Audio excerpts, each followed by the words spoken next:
is Samantha here from RecipeThis.com and the voice behind the popular Kitchen Gadgets podcast, Magic with Gadgets. Today I want to show you just how easy it is to make a pie maker meat pie. So if you've not used one before, this is our pie maker. It's a 2 pie maker. I know the Aussies can get a 4 and I'm always so jealous because I always want a 4-piece one and I can only get the 2, so that's my 2. So you can do double the portion if you have got a 4. And then for making my meat pie, I've already made the filling. This is the filling. And I've also done some for the air fryer, but I had some left and I wanted to do some pie maker ones as well. And then I've got some pastry offcuts of puff pastry, because I tend to make pies with the pie maker when I've got some spare leftover pastry. And then I've got the egg wash, obvious reasons. And I've got some flour for dusting the worktop. But this is the hubby's genius idea because I haven't got any cookie cutters with me at the moment. And I said I need something so that I can cut out the pastry with, and he said these would be the perfect size. Oh, look at that, isn't that perfect? So you want whatever you're cutting it with, in other words. But first, before I roll this out and show you this recipe, let me show you how I made the meat pie filling earlier. So we've got lots of diced beef that's left over. This was from a slow cooker recipe we did the other day, and it's just wonderful because this is just the perfect texture to use in a meat pie. So if you love meat pie or you just want something different for leftovers, you can swap the beef for something else if you've got any other leftovers, because it's perfect for after a roast dinner. So then load them into a bowl. And what I hate about cooking with gadgets is they're always small. So as you can see from this quantity, if you wanted to make all of it into meat pie, then you'd have to do a few batches of it. So then I've got all the meat there. I've got some spare as backup just in case I wanted to do some more. But that's probably going to be made into some beef stock of some sort. And then tomato puree, absolutely lovely on some beef. Salt, pepper, Liam Perrins, Worcester sauce, absolutely amazing in a meat pie. I learnt this from an old Aussie friend. And then what I'm using for the sauce is, because I haven't got any gravy left over, the cheats method is to use some barbecue sauce. And what I've ended up with is I did 2 different barbecue sauce recipes, grabbed a new bottle for each, and they all kind of used 80% of the bottle. So I've ended up with a load of empty bottles here. So that's one. And then of course, ketchup is amazing for flavour. And then I've also got some more barbecue sauce here. Oh, I told you I had a lot. Not using all of that. I'm just going to see what it's like for consistency, and then I can see if it needs any more. So then, once you've got all your main ingredients in,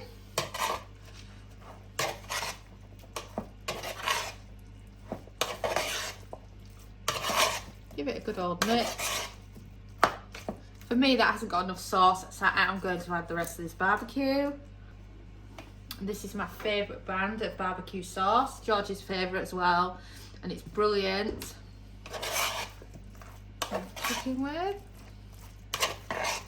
So there you go. It's like you've made a really nice, rich sauce. It's sweet for your meat pies without much effort there.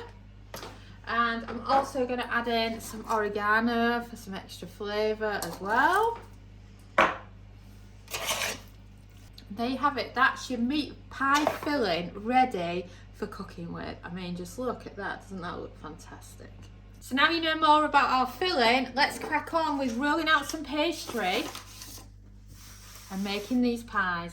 So flour your worktop, flour your rolling pin, and then I normally give the pastry a quick flouring as well. Like I said, this is my puff pastry offcuts, so it's a weird shape.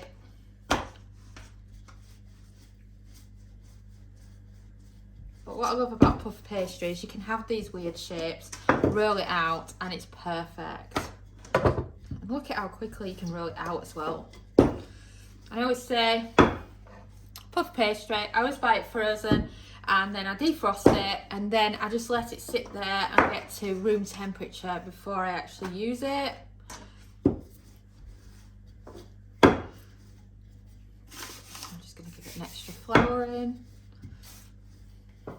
And there you go, that's your pastry. Wasn't that quick? So now, like I mentioned, these are your bottoms, and doing it like that and then pressing down. Don't put your pie maker on yet, because honestly the heat on them, if I did that with a pie maker on, my fingers would be burnt. So then, are you at the bottom? I just love the way you can use a mug. You know, I do have cutters as well, but I just find it easier to go with what you've already got in. So then make a little dint for it all. And now this is the pie filling, and it's at this point when it's okay to turn on your pie maker, because it won't create enough heat now between now and when it starts cooking. And generally speaking, when people ask me how long does a pie take in a pie maker, I use the old chef saying, when you can smell it. I've found overall that with these pie makers, 8 to 10 minutes works well, and for this kind of pie I've always gone with 10 minutes, but it can vary depending on what you're doing. So then if you want to put some more filling in, I'm just going to put a little bit more in actually, because I've still got loads left.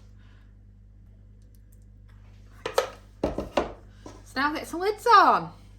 So what I find is easier is if you just brush the edge there with some egg wash, and the same again on the other one, and then you can start pressing them down. I can feel the heat on it now, but it's not burning me or anything. And then last one. Okay, I'm still going to have some more offcuts to do something else with. One of my readers said, can I do them some quiche? So I'm going to try some quiche here for you.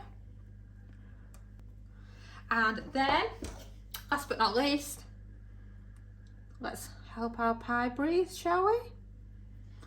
And then once you've done that, it's ready for the lid to go down. Let me just remove that rolling pin out of the way in case it blocks it.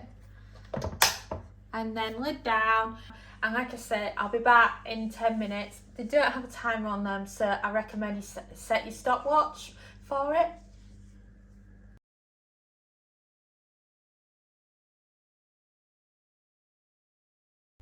So we've given them just over 10 minutes, and let's check on our meat pies, shall we? And wow, don't they look brilliant?